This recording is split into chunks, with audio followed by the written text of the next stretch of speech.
Olá pessoal, meu nome é Josimara, sou professora de Fundamentos em Bioquímica dentro da especialização em Biotecnologia.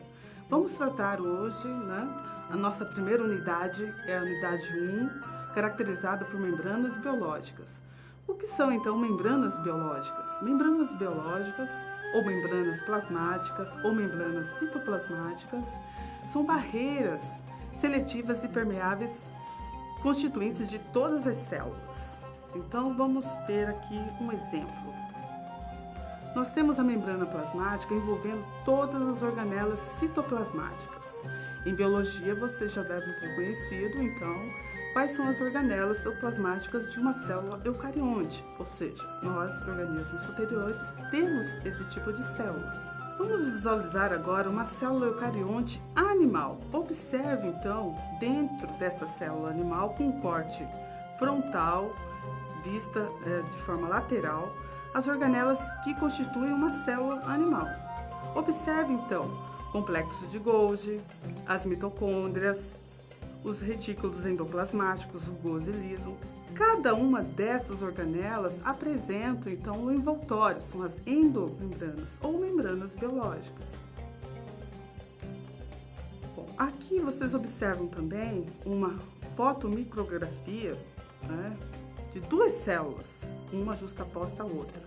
Observe, então, essa faixa mais escura separando duas células. Essa visualização é a membrana plasmática.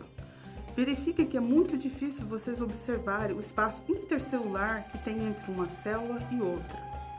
Para explicar a formação das membranas plasmáticas das células, nós usamos então o modelo de fluido do mosaico. O modelo mosaico do fluido, ele explica exatamente como funciona essa membrana plasmática. O que é constituído esse modelo?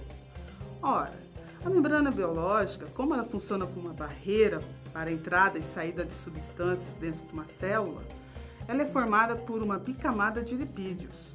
Essa bicamada de lipídios, então, são inseridas diversas proteínas. Nós temos, então, proteínas integrais e proteínas periféricas. Então, esse modelo simplesmente é para designar que toda a membrana plasmática é formada por uma camada dupla de lipídios. Observe, então, nessa figura, a bicamada de lipídio. Então, observe que tem uma camada externa lipídica e uma camada interna lipídica.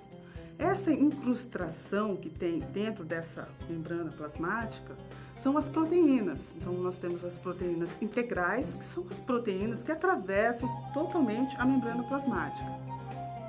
Também temos as proteínas periféricas, que não são mostradas nessa figura. Nós a veremos mais adiante. Então, o que seria então de uma célula que não tivesse uma barreira que impedisse a perda ou a entrada em excesso de solventes como a água, por exemplo? O que aconteceria com uma célula se ela não tivesse essa barreira?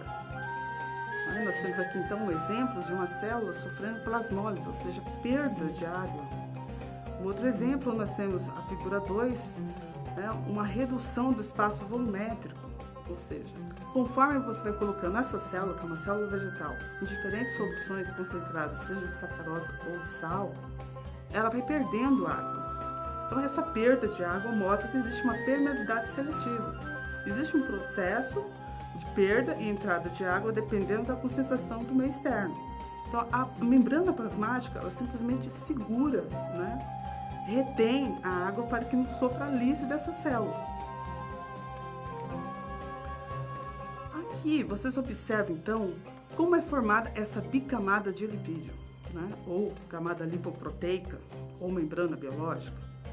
A camada bilipídica, ela é formada pela cabeça, que é polar, que tem afinidade com a água, e a cauda, que é o grupo apolar, que tem aversão à água.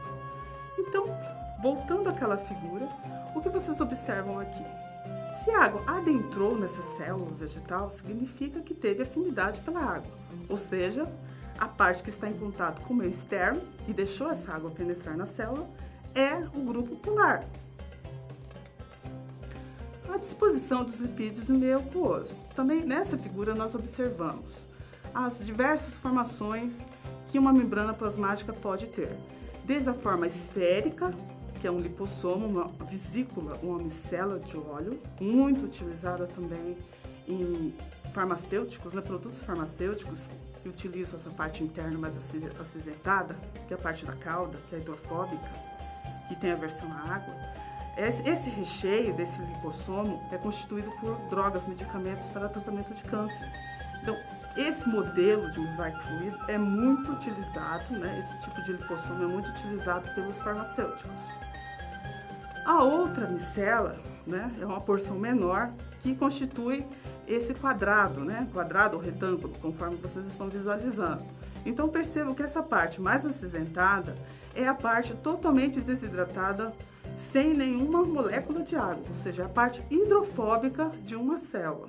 Pessoal, até a próxima unidade.